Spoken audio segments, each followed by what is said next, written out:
Okay, my name is Mingli Wanjuri McGlade. I'm here today for this meeting to Reconciliation Plan. This is not the first time I've been here. We started coming out here in 1987. Lenny Colburn, Clary Isaacs and Robert Brofo.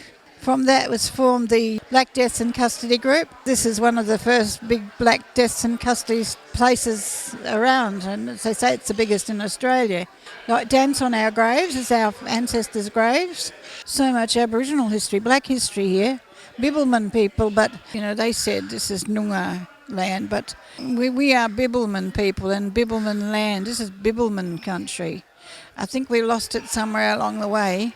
But because to me Noongar means a man, and a lot of people are realising that now, but sometimes you get stuck with generic. This is Bibbulmun land, but people from all over the state were brought here, and the horrendous treatment that they got, the loneliness, how they were homesick, how they didn't really understand why they were here. We believe there are more than 364 people buried here. We believe there are many more, and how many would have died at sea because they tried to escape.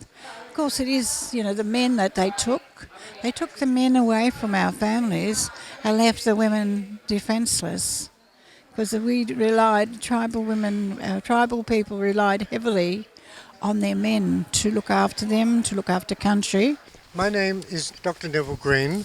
I'm a professional historian, and the cemetery behind here is part of that very important history of Rottnest Island that from 1831 to 1931 accommodated, if that's not a bad word, more than 4,000 Aboriginal prisoners from all parts of Western Australia, from the very bottom coast right up to the far north at Wyndham and Derby.